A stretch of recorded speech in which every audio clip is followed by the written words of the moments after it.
நிறைய 3-4 நாட்களாக தமிழ்நாடு அப்படியே நெருப்பில் நிற்கிது இல்லையா? நெருப்பில் நிற்கிது. யாராவது நிம்மதியாக தூங்குறாங்களா? அவர் வீட்டில் சின்ன பிள்ளைகளை வைத்திருப்பவர்கள் எல்லாம் பயந்து கொண்டிருக்கிறார்கள். என்ன நடக்கிறது? ஒரு கூட்டம், கட்டுக்கடங்காத கூட்டம், இந்த இடத்துக்குள்ளதான் கூட்டம் வர வேண்டும் என்று சொல்லிவிட்டால் இந்த அரங்கத்தில் 200 பேர் அமரலாம், பக்கத்தில் 1000 பேர் உட்காருவதற்கு ஒரு இடம் இருக்கிறது. ஆனால் நான் என் வீட்டில் ஒரு விழா நடத்துகிறேன், எனக்கு இந்த 200 பேர் கொண்ட அரங்கம்தான் ஒதுக்கப்பட்டது என்றால் நான் அதிகபட்சம் 250 பேரை கூப்பிடலாம். 2000 பேரை கூப்பிட்டு அவர்களை மூச்சு திணறி சாகடித்து விட்டு நீங்கள் ஏன் எனக்கு சின்ன ஹால் ஒதுக்குனீங்கன்னு கேட்டால் இதுக்கு பேர் பித்தலாட்டமா, அயோக்கியத்தனமா, வேறு என்ன நம்ம சொல்லுவோம்? என்ன சொல்லுவோம்? 3-4 நாட்களாக மக்கள் நிம்மதியின்றி வெறும் வதந்திகளுக்கிடையிலே வாழ்ந்து கொண்டிருக்கிறார்கள், அவதூறுகளுக்கிடையிலே வாழ்ந்து கொண்டிருக்கிறார்கள். சின்ன சின்ன பிள்ளைகள் அப்படியே தீய பரப்புற மாதிரி அவர்கள் பேசுவதை கேட்கும் பொழுது கவலையாக இருக்கிறது. இந்த நேரத்தில் இந்த கலவரங்களுக்கு காரணமான அந்த நடிகருக்கு பாதுகாப்பாக வந்து நிற்பவர்கள் யார்? இந்தியாவே எரிஞ்சா கூட கவலைப்படாத ஹேமா மாலினி. அவங்களுக்கு எதை பற்றி இதுவரைக்கும் கவலை இல்லை. அவருடைய சொந்த தொகுதியிலே இளம் விதவை பெண்கள், கைவிடப்பட்ட அகதி பெண்கள் இருக்கிறார்கள். அவர்களுக்கு நிறைய பிரச்சனை இருக்கிறது என்று சொன்னால் அந்த அம்மா ஒரு எம்பியாக இருந்து சொல்லுவாங்க. நம்ம யாராக இருந்தாலும் என்ன சொல்லுவோம்? ஆமாங்க, தப்பு தான், அவங்க வாழ்க்கைக்கு நாங்கள் ஒரு வழி செய்யணும், அவங்களுக்கு ஒரு பாதுகாப்பு செய்யணும், அப்படிதான் எல்லாரும் சொல்லுவார்கள். ஆனால் அவங்க சொல்லுவாங்க, ஷிஷோ இந்த விடோஸால ஓவர் ப்ராப்ளம் இங்கே, ஏன் அவங்கெல்லாம் அவ ஊருக்கு போயிடக்கூடாது? அவங்களையே கொண்டாந்து அனாதையாக கைவிட்டுட்டு போனதுனால அங்கே தெரிஞ்சிட்டு இருக்காங்க, வாழ முடியாமல் வாழ்ந்துக்கிட்டு இருக்காங்க. அப்படி தன்னை போல ஒரு சக பெண்ணுடைய நிலைமையை பார்த்து கூட இறக்கப்படாதவங்க இன்னைக்கு வந்து தமிழ்நாட்டுக்கு ஆய்வு செய்ய வந்திருக்கிறார்கள். அப்புறம் அன்பே உருவான நம்ம நிதியமைச்சர் வேற வந்து ஆய்வு செய்கிறாங்க. அவங்க ஒரு பக்கம் ரிப்போர்ட்டிங் டு பிரைம் மினிஸ்டர், இப்படி எங்கெல்லாம் அவங்க வந்து ரிப்போர்ட் பண்ணுறாங்க நமக்கு தெரியாது. அப்புறம் முன்னாள் தலைவர் அண்ணாமலை அவர்கள், அவர் வந்து பயங்கர டிரான்ஸ்லேட்டராக இருக்கார். ஏன்னா அந்த அம்மா கேட்குறாங்க, உண்மை விட்னஸ் ஒருவர் இங்கே வந்து லோக்கல் கவர்மெண்ட் ஃபெயிலியர் ஆச்சா அப்படிங்கிறாங்க, இங்கே லோக்கல் சிஸ்டம் ஃபெயிலியர் ஆகிடுச்சான்னு கேட்குறாங்கன்னா, ஆமாம் இங்கே உள்ள லோக்கல் கட்சிக்காரங்கள்லாம் சரியில்லை அப்படின்னு அந்த கட்சியை சொல்கிறாரு. இவர் அவங்களுக்கு மொழி இருக்கிறார், ஆமாம் லோக்கல் கவர்மெண்ட் ஹஸ் ஃபெயில்டுன்னு அவர் சொல்கிறார். எவ்வளவு திட்டமிட்டு இந்த வேலையை செய்கிறார்கள் அப்படிங்கிறத பாருங்க. அதற்கு மேல் ஒருவர் சொல்லுகிறார், இந்த 41 பேர் இறந்தது பிஜேபிக்கு நல்லது என்று ஒருவர் பேசுகிறார். இப்படி மக்களுடைய மரணங்களை தங்களுக்கு நல்லது என்று நினைத்து அதனை கணக்கு காட்டுவதற்கான அரசியலை நடத்துகிறவர்கள் எவ்வளவு ஆபத்தானவர்கள் என்று சொல்ல வேண்டிய இடத்துல நாம் இருக்கிறோம். இவ்வளவும் நடந்த பிறகு அந்த நடிகர் வந்து வீடியோவில் பேசுகிறார். என்னத்தை பேசுகிறார்? ஒத்திகை பார்த்த வசனத்தை பேசுகிறார். சிஎம் சார், நான் வீட்டில் இருப்பேன், இல்லை ஆஃபீஸில் இருப்பேன், கூட்டத்துக்கு மட்டும் போக மாட்டீங்க டைமில், வீட்டில் இருப்பேன் அல்லது ஆஃபீஸில் இருப்பேன், என்ன வேணா பண்ணுங்கள், என் தொண்டர்களை ஒன்றும் பண்ண, உங்கள் தொண்டர்களை உங்கள் பவுன்சர்கள் தானே தூக்கி போடுறாங்க இல்லையா? கண்ணு முன்னால் தொண்டனை தூக்கி எரியறதை பார்த்துட்டு இந்த பக்கம் திரும்பி கொண்டு கண் முன்னால் மயங்கி விழுந்தவர்களை தூக்கி கொண்டு போவதற்கு வழிவிடாத கூட்டத்தை பார்த்துவிட்டு உட்கார்ந்து 5 நாள் கழித்து ஒருத்தர் வீடியோ போடுவார். அவருக்கு பாதுகாப்பாக அத்தனை சங்க பரிவாரங்களும் வந்து நிற்குதுன்னு சொன்னால் கலவரங்களே மூலதனமாய் கொண்ட ஆர்எஸ்எஸ், அதனுடைய பரிவாரங்கள் அவர்களுக்கு வழி இல்லாத இடத்தில் தலைவர்களை கொல்லுவதும் மக்களை கொல்லுவதும், அப்படி கொல்லப்பட்ட சூழலை தங்களுக்கு சாதகமாக மாற்றுவதும் அவர்களுடைய வரலாறு. அந்த வரலாற்றை இன்றைக்கு தமிழ்நாட்டில் பார்க்கிறோம். இந்த சூழ்நிலையில் அவர்களுடைய தத்துவத்தால், அந்த தத்துவத்தால் வளர்க்கப்பட்ட ஒருவரால் கொலை செய்யப்பட்ட மகாத்மா காந்தி என்கிற அந்த மனிதனுடைய வாழ்க்கை இந்த மக்களுக்கு விட்டு சென்ற செய்தி என்பது எச்சரிக்கையாக இருங்கள், எச்சரிக்கையாக இருங்கள். இரத்தத்தால் எழுதப்படக்கூடாது என்கிற உணர்வோடு வன்முறையற்ற ஒரு அரசியலுக்கு வழிகாட்டிய இந்தியாவின் தந்தை என்று இந்த நாட்டு மக்கள் கொண்டாடிய காந்தியாரின் பிறந்த நாள். இந்த நிகழ்வு பல விதங்களில் எனக்கு முக்கியத்துவம் வாய்ந்த ஒன்று. நான் சேலத்தில் பிறந்து கல்லூரி படிப்பை முடித்துவிட்டு சென்னைக்கு சட்டக்கல்லூரியில் சேருவதற்காக வந்து அதன் பிறகு சென்னை வாசியாக மாறி 40 ஆண்டுகள் ஆகின்றன. இந்த 40 ஆண்டுகளில் இன்றைக்கு தான் முதல் முறையாக சத்தியமூர்த்தி பவனுக்கு வந்திருக்கிறேன்.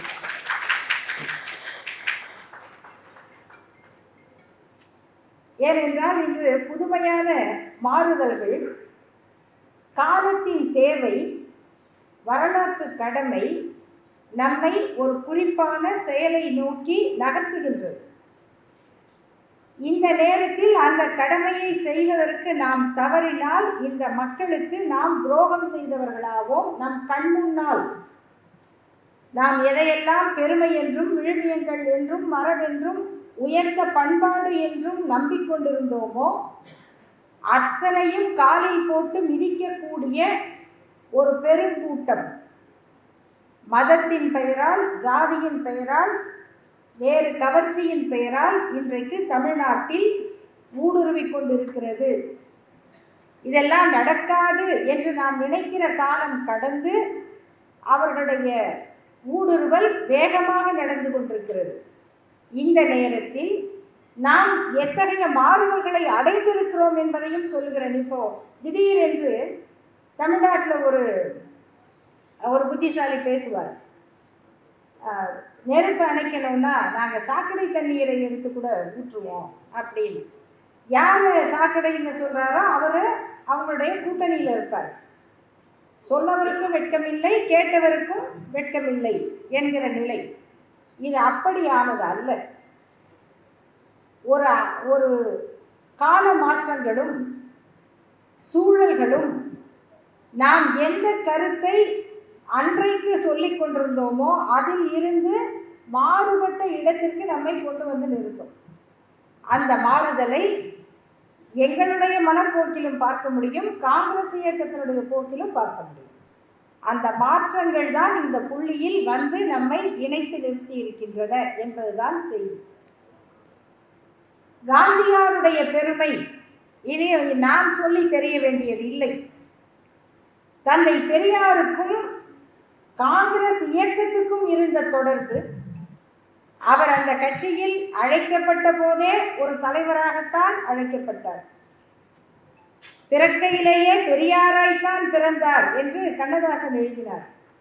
அப்படி காங்கிரஸ் இயக்கத்தினுடைய பொருளாளராக, தலைவராக அன்றைக்கு இருந்தவர் தந்தை பெரியார். வைக்கம் போராட்டத்தில் அவர் கைது செய்யப்பட்ட போது அந்த போராட்டத்தை தொடர்ந்து நடத்துவதற்கு அவருடைய மனைவியும் தங்கையும் சிற்றன்னையும் ஈரோட்டிலே இருந்து கிளம்பி சென்றார்கள். இது வரலாறு.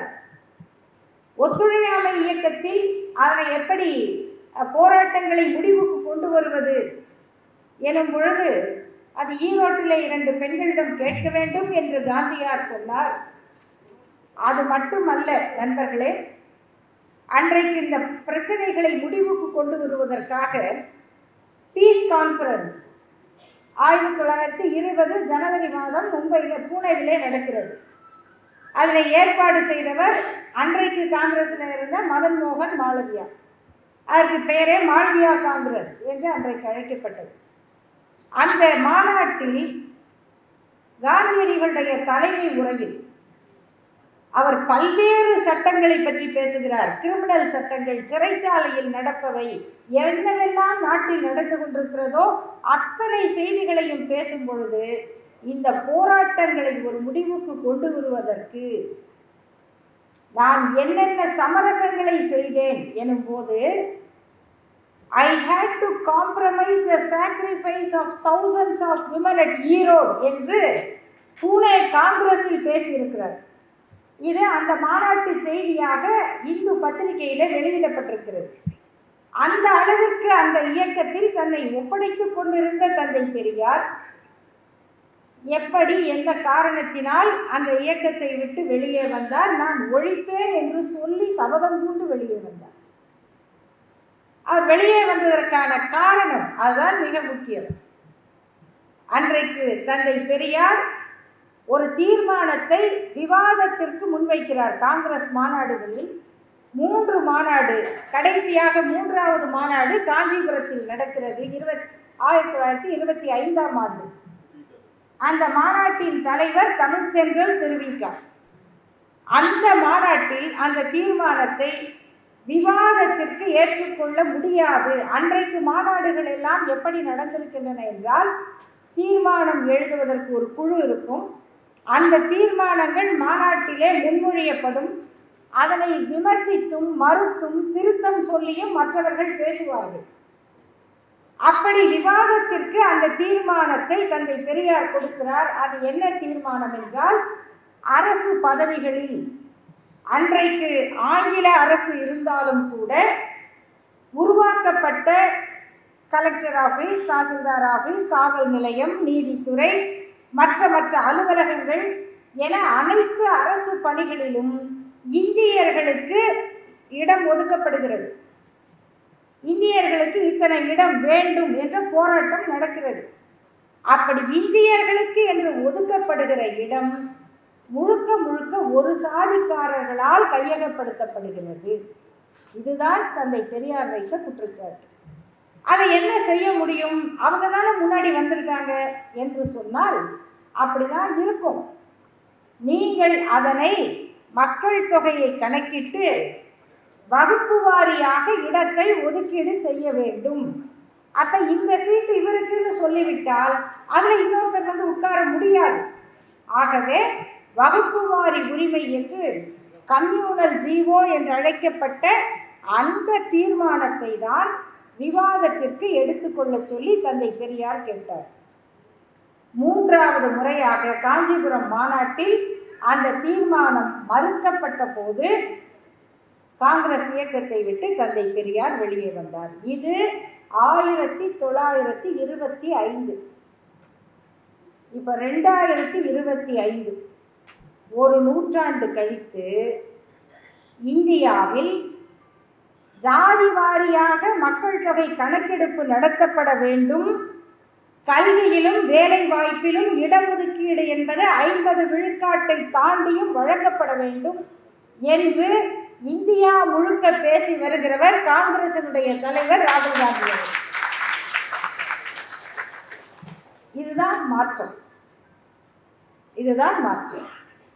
அன்றைக்கு பிரதமராக இருந்த நேரு அவர்கள் தமிழ்நாட்டில் நடந்த போராட்டங்களை பற்றி கடுமையாக விமர்சித்தார். அதற்கான எதிர்ப்புகள் வந்தன. இன்றைக்கு ராகுல் காந்தி அவர்களும் பிரியங்கா காந்தி அவர்களும் தமிழ்நாட்டில் வந்து பேசி தந்தை பெரியாருடைய நூலை கையில் எடுத்து இதை நான் இந்தியா முழுக்க கொண்டு செல்வேன் என்று சொல்லுகிறார் பிரியங்கா என்று சொன்னால், இந்த கருத்து தமிழ்நாட்டினுடைய கொள்கை, தந்தை பெரியாருடைய கொள்கை எந்த அளவிற்கு காங்கிரஸ் இயக்கத்திற்குள் தலைமைக்குள் ஒரு மாற்றத்தை கொண்டு வந்திருக்கிறது. அதே போல இதுக்கு இன்னொரு பக்கம் இருக்கு இல்லையா? 1957 தந்தை பெரியார் அவர்கள் இந்திய அரசியல் சாசனத்தினுடைய ஜாதி காப்பாற்றும் பிரிவுகளை எரிப்பேன் என்று அறிவித்தார். என்னத்தை எரிக்க போறீங்க? கான்ஸ்டியூஷன். எவ்வளவு பெரிய அதிர்ச்சி! கடுமையாக தண்டிப்போம் என்றார் அன்று முதல்வராக இருந்த காமராஜர். என்ன தண்டனை கொடுத்துன போறீங்க? இதுக்கெல்லாம் உங்க சட்டத்துல தண்டனையே இல்லை தெரியுமா என்றார் பெரியார். கான்ஸ்டியூஷனை எரிப்பேன்னு ஒருவர் சொல்லுவார் என்று சட்டத்தை எழுதியவர்கள் அப்ப எதிர்பார்த்திருக்கவில்லை. ஓ அப்படியா, அப்ப அதற்கு சட்டம் இல்லையா என்று அவசரமாக ஆய்வு செய்து 10 ஆண்டு கடுங்காவல் தண்டனை என்று அந்த சட்டமன்றம் தீர்மானத்தை நிறைவேற்றியது. அப்பொழுது பேரறிஞர் அண்ணா அவர்கள் சட்டசபையில் பேசுகிறார். அவர் அந்த தீர்மானத்தை எதிர்த்து பேசுகிறார். அவர் கேட்கிறார், நீங்கள் இப்படி ஒரு சட்டம் போட்டு பெரியாரை விரட்டிவிட முடியும் என்று நினைக்கிறீர்களா? நீங்கள் எவ்வளவு கடுமையாக சட்டம் போடுகிறீர்களோ அவ்வளவு வேகமாக அல்லவா அவர் போராடுவார். உங்களை விட அவரை அருகில் இருந்து பார்த்தவன் நான். அவர் மகிழ்ந்து பார்த்திருக்கிறேன், கோபப்பட்டு பார்த்திருக்கிறேன், சிரித்து பார்த்திருக்கிறேன், குழந்தையைப் போல அழுது கூட பார்த்திருக்கிறேன். ஆனால் ஒரு நாளும் அவர் பயப்பட்டு அஞ்சி நான் பார்த்ததில்லை என்று சட்டசபையில் பேரறிஞர் அண்ணா அவர்கள் பேசுகிறார். காமராஜரை பார்த்து கேட்கிறார், என்னை விட உங்களுக்கு தான் அவர் வேண்டியவர். நீங்கள் அவரை நேரில் சந்தித்து பேசினால் அந்த நயத்தக்க நாகரீகத்திற்கு, தாட்சண்யத்திற்கு கட்டுப்பட்டு பெரியார் இந்த போராட்டத்தை கைவிடவும் கூடும். நீங்கள் ஏன் அதை செய்யக்கூடாது என்று அண்ணா அவர்கள் காமராஜரை பார்த்து கேட்டார். இல்லை, அவர் முதல்வர், சட்டப்படி நடவடிக்கை எடுப்பேன் என்றார். நடவடிக்கை எடுங்கள் என்று சிறைக்கு சென்றார் தந்தை பெரியார். 10,000 பேர் அன்று அரசியல் சாசனத்தை கொளுத்தி சிறைக்கு சென்றார்கள், திராவிடர் கழகத்தினுடைய தொண்டர்கள். இன்றைக்கு 2025, இதுக்கு ஒரு சில ஆண்டுகளுக்கு முன்னால் இந்தியாவினுடைய அரசியல் சாசனத்தினுடைய முகப்பு, பிரியாம்பிள், அதில் சேர்க்கப்பட்ட 2 சொற்கள், சோஷலிசம் அண்ட் செக்யூலரிசம். இந்தியா என்பது இத்தகைய தன்மைகளை கொண்ட நாடு என்பதில் சோஷலிஸ்ட், செக்யூலர் என்ற சொற்களை ரகசியமாக நீக்கிவிட்டு பிஜேபி ஆட்சிக்கு வந்தவுடன் முதல் குடியரசு தினத்தன்று, அதுக்கு முதல் நாள் அமெரிக்க அதிபராக இருந்த ஒபாமா பேசுகிறார். அடுத்த நாள் குடியரசு நாளன்று எல்லா ஏடுகளிலும் விளம்பரம் வருகிறது, அதில் சோஷலிஸ்ட், செக்யூலர் என்ற சொற்கள் இல்லை. அந்த நேரத்தில் இந்த அரசியல் சாசனத்தில் இப்படிப்பட்ட மோசடியை செய்யக்கூடாது என்றும் இந்த அரசியல் சாசனத்தை காப்பாற்ற வேண்டும் என்று முதலில் குரல் கொடுத்தவர் திராவிடர் கழக தலைவர் ஆசிரியர் அவர்கள். அப்போ 57இல் அரசியல் சாசன பிரிவுகளை எரித்த ஒரு இயக்கம் 2025இல் இந்த அராஜகவாதிகளிடம் இருந்து இந்த அரசியல் சாசனத்தை காப்பாற்ற வேண்டும் என்ற நிலைப்பாடு எடுத்தது. ஏன் எடுத்தது? ஏனென்றால் நண்பர்களே, உங்களுக்கு தெரிந்திருக்கும், தெரியாமலும் இருக்கலாம், தெரியாதவர்கள் தெரிந்து கொள்ளுங்கள். 2000 ஆண்டு தி ஏஷியன் ஏஜ் என்ற பத்திரிகை டெல்லியில் இருந்து வந்தது. அந்த பத்திரிகையில் ஒரு முக்கியமான செய்தி வெளியிடப்பட்டது. இந்தியாவினுடைய அரசியல் சாசனத்தை மாற்றிவிட்டு தங்களுடைய அரசியல் சாசனத்தை கொண்டு வருவதற்கு RSS தயாராக இருக்கிறது. அவர்களிடம் ஒரு வெல் ரிட்டன் கான்ஸ்டிடியூஷன் இருக்கிறது. அந்த அரசியல் சாசனத்தின் படி இந்தியாவை ஆளக்கூடியது நாடாளுமன்றத்தின் அவைகள் அல்ல, குருசபா. குருசபா தெரியல. குருசபா எந்த ஊரில் இருக்கு? நாக்பூரில் இருக்கு. அந்த ஊரை மட்டும்தான் போடலை, இந்தியாவினுடைய கொள்கையை வடிவமைக்கக்கூடிய உரிமை குருசபாவுக்கு உண்டு. அப்போ நாடாளுமன்றம் இருக்குமா? இருக்கும். மக்கள் ஓட்டு போட்டு ஒரு விளையாட்டு வேணும் இல்லையா? அப்படி இருக்கும். அந்த நாடாளுமன்ற உறுப்பினர்களுக்கு கொள்கை முடிவெடுக்கும் அதிகாரம் இல்லை. பிரதமராக இருப்பவர் குரு சபைக்கு தான் பதில் சொல்ல கடமைப்பட்டவரே தவிர மக்களவைக்கு அல்ல, நாடாளுமன்றத்திற்கு அல்ல. ஏன் நம்ம பிரதமர் நாடாளுமன்றத்துக்கு வர்றதில்லை? ஏன் அவர் யாருக்கு ரிப்போர்ட் பண்றாரு? இது அவங்களுடைய கான்ஸ்டியூஷன். இது நான் சொல்லுவதல்ல, பத்திரிகையில் வந்தது, உலகம் முழுக்க படித்தது. முப்படைகளுக்கும் ஒரே தலைவர் இருப்பார். வந்துருச்சா இன்னைக்கு? சைன்ய பிரமுக், அது பேர் மட்டும்தான் இன்னும் முழுசா மாறல. அவர்கள் சொன்னது சைன்ய பிரமுக் என்று அவருக்கு பெயர். நாட்டிலே அவசரம் என்றால், ஆபத்து என்றால், நாட்டு பாதுகாப்பு என்றால் யார் ஒருவரையும் முறையான சட்ட விசாரணைக்கு உட்படுத்தாமல் அவர்கள் விசாரித்து தண்டனை கொடுக்கலாம். யார் என்னைக்கு காணா போவாங்க தெரியாது. என்ன காரணம்? நாட்டு பாதுகாப்பு. ஆட்சியில கேட்டு வாங்க முடியுமா? காங்கிரஸ் இயக்கத்தினுடைய ஆட்சியில அவர்கள் செய்த மிகப்பெரிய சாதனையில ஒன்று ரைட் டு இன்ஃபர்மேஷன் ஆக்ட். இதை செய்கிற தைரியம் யாருக்கும் இருக்காது. அதுல யாருக்கும் எக்ஸெப்ஷனும் கிடையாது. இராணுவ ரகசியங்களை தவிர அதற்கு யாருக்கும் விதிவிலக்கு இல்லை. ஆனா இன்னைக்கு என்ன? எதையுமே கேட்க முடியாது. PM ஸ்ரீ ஃபண்டு எல்லாம் மக்கள் கொடுப்பது கோடிகள், கோடி கணக்காக குவிந்திருக்கின்றன. அந்த பணத்தில் என்ன செய்தீர்கள்? அக்கௌண்டபிலிட்டி இருக்குதா? கேட்க முடியாது. PM Shri fund does not come into accountability. RTI பதில் சொல்லணும்னு அவசியம் இல்லை.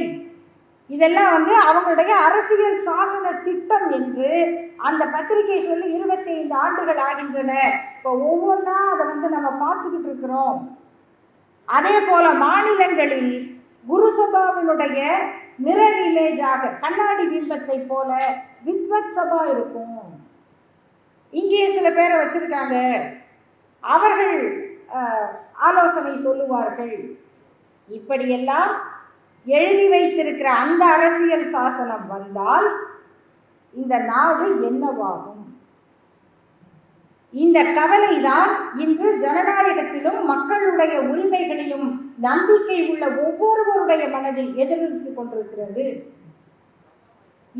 இந்த உணர்வை, இந்த எதிர்ப்பை, அஞ்சாமல் போராடக்கூடிய தன்மையை கொடுத்தவர்கள் இந்தியாவில் மாபெரும் தலைவர்கள் என்றால் ஒருவர் காந்தியார், இன்னொருவர் தந்தை பெரியார். 2 பேருக்கும் பல ஒற்றுமைகள் உண்டு. முக்கியமானது என்ன தெரியுமா? பின்னால் வருகிற தலைமுறை நேர்மையும் அறமும் மற்ற தலைமுறையாக கூட இருக்கும். நான் இன்றைக்கு என் வாழ்க்கையின் ரகசியங்களை எடுத்து பேசுகிறேன். நாளைக்கு வருகிறவன் தராதரம் இல்லாமல் அதை எடுத்து அசிங்கப்படுத்த முடியும்.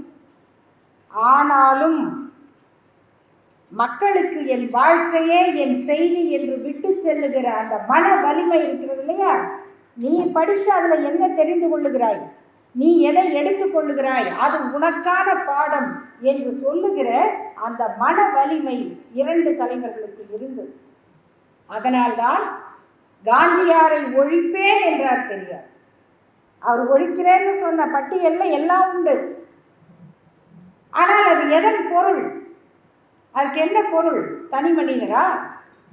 ஒரு கட்சி என்றால் அது கட்சியா? அல்ல. அதற்குள் இருந்த சனாதனம், அதற்குள் இருந்த சாதியம், அதற்குள் இருந்த மக்களுக்கு எதிரான தன்மை, அதைத்தான் அவர் ஒழிப்பேன் என்று சொன்னார்.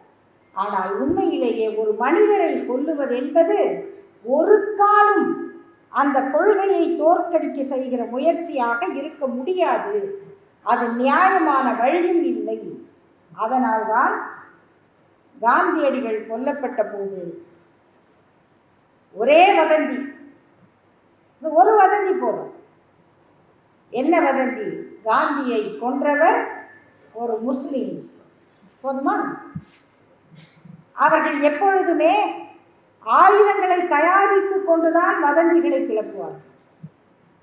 அந்த வதந்தி உண்மையா பொய்யா என்ற செய்தி வருவதற்கு முன்னே பலவிதமான கலவரங்கள், இரத்த களரி நடந்து முடிந்துவிடும். உண்மை வந்து பிணங்களைத்தான் வேடிக்கை பார்க்க முடியும். அப்படி ஒரு திட்டமிடக்கூடிய அமைப்பு RSS என்பதை காந்தியடிகள் படுகொலை செய்யப்பட்ட போது நாம் பார்த்தோம். அந்த நேரத்தில் தமிழ்நாட்டில் இங்கு சில இடங்களில் அந்த செய்தி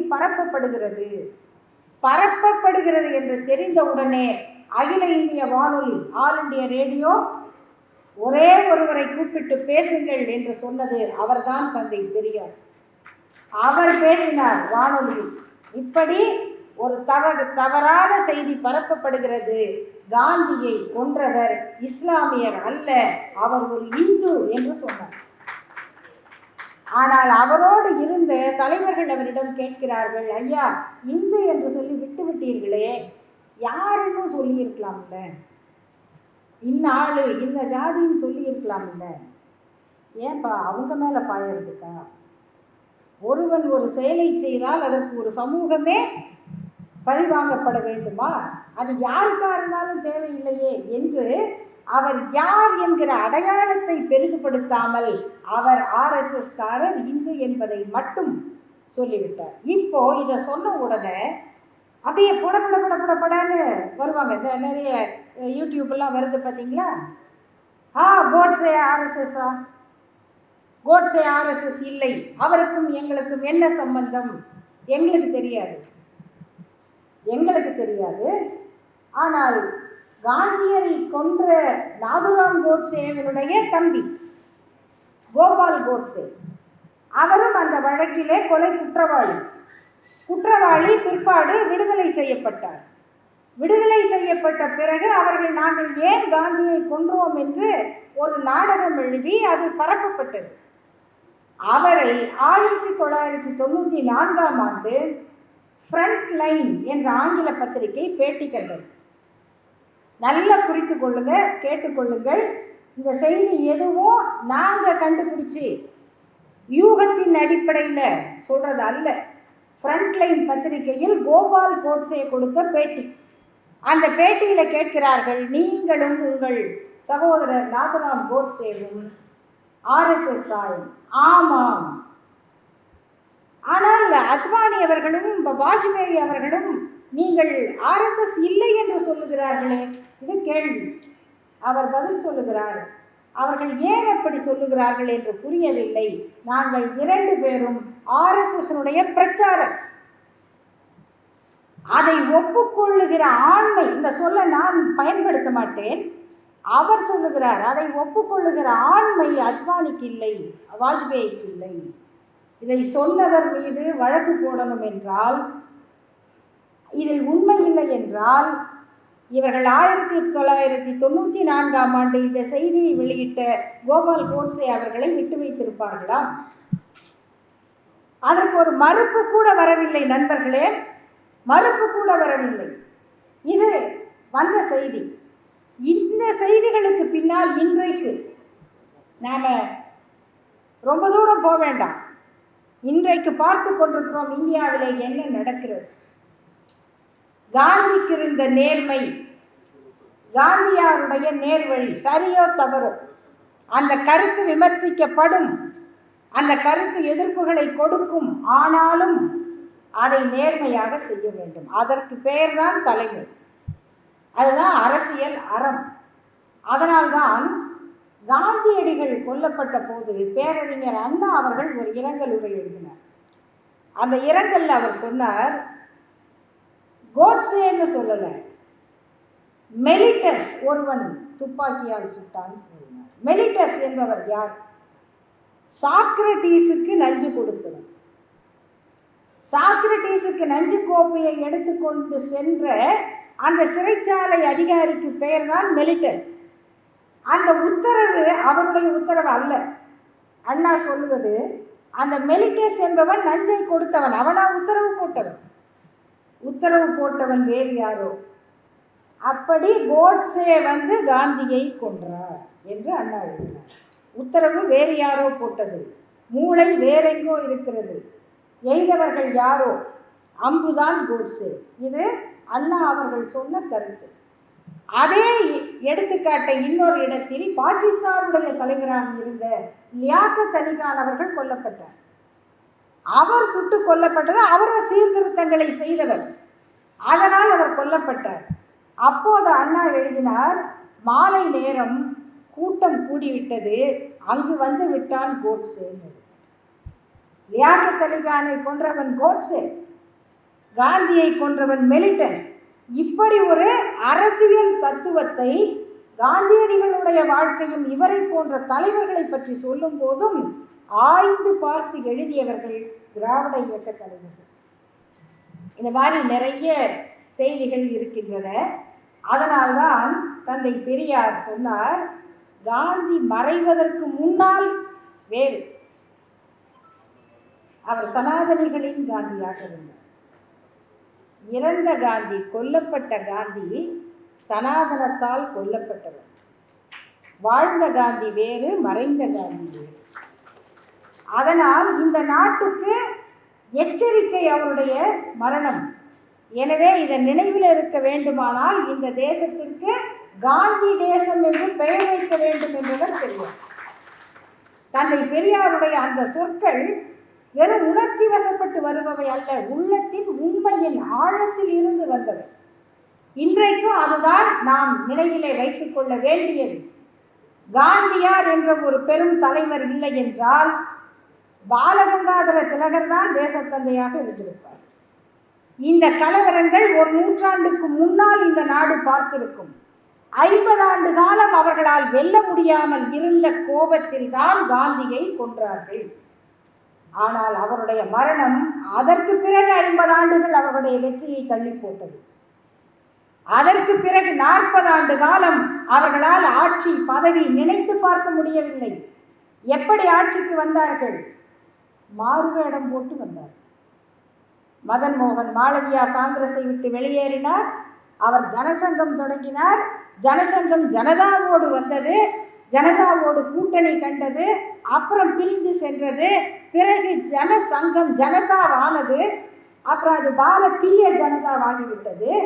இப்படியெல்லாம் கொஞ்சம் கொஞ்சமாக மாறுவேடம் போட்டு விபி சிங் அவர்கள் பிரதமராக இருக்கும் பொழுது அந்த அமைச்சரவைக்குள் வந்து அதற்கு பிறகு அவர்களுடைய தந்திரங்கள் வெற்றி பெற்று அவர்கள் ஆட்சிக்கு வந்திருக்கிறார்கள். இது சாதாரண செய்தி அல்ல, சாதாரண செய்தி அல்ல.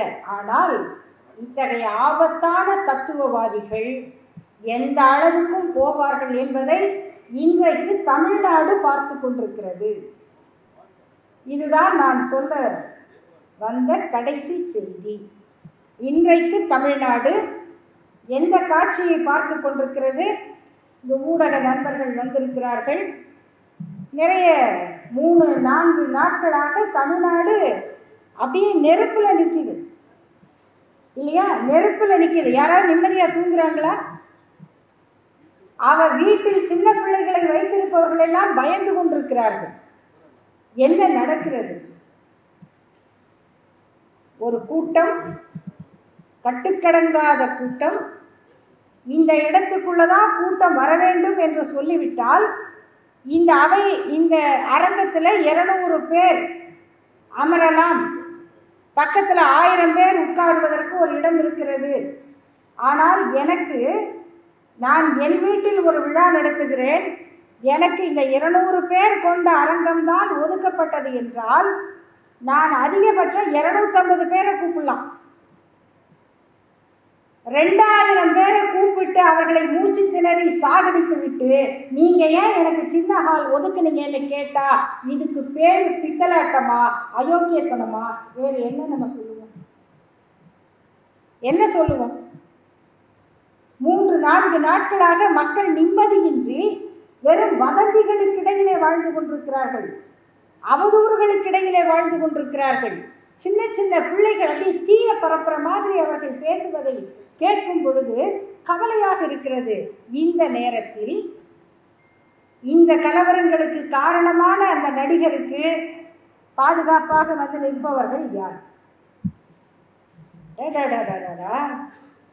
இந்தியாவே எரிஞ்சா கூட கவலைப்படாத ஹேமமாலினி. அவங்களுக்கு எதை பற்றி இதுவரைக்கும் கவலை இல்லை. அவருடைய சொந்த தொகுதியிலே இளம் விதவை பெண்கள், கைவிடப்பட்ட அகதி பெண்கள் இருக்கிறார்கள். அவர்களுக்கு நிறைய பிரச்சனை இருக்கிறது என்று சொன்னால் அந்த அம்மா ஒரு எம்பியாக இருந்து சொல்லுவாங்க. நம்ம யாராக இருந்தாலும் என்ன சொல்லுவோம்? ஆமாங்க, தப்பு தான், அவங்க வாழ்க்கைக்கு நாங்கள் ஒரு வழி செய்யணும், அவங்களுக்கு ஒரு பாதுகாப்பு செய்யணும், அப்படிதான் எல்லாரும் சொல்லுவார்கள். ஆனால் அவங்க சொல்லுவாங்க, ஷிஷோ இந்த விடோஸால ஓவர் ப்ராப்ளம் இங்கே, ஏன் அவங்கெல்லாம் அவ ஊருக்கு போயிடக்கூடாது? அவங்களையே கொண்டாந்து அனாதையாக கைவிட்டுட்டு போனதுனால அங்கே தெரிஞ்சிட்டு இருக்காங்க, வாழ முடியாமல் வாழ்ந்துக்கிட்டு இருக்காங்க. அப்படி தன்னை போல ஒரு சக பெண்ணுடைய நிலைமையை பார்த்து கூட இறக்கப்படாதவங்க இன்னைக்கு வந்து தமிழ்நாட்டுக்கு ஆய்வு செய்ய வந்திருக்கிறார்கள்.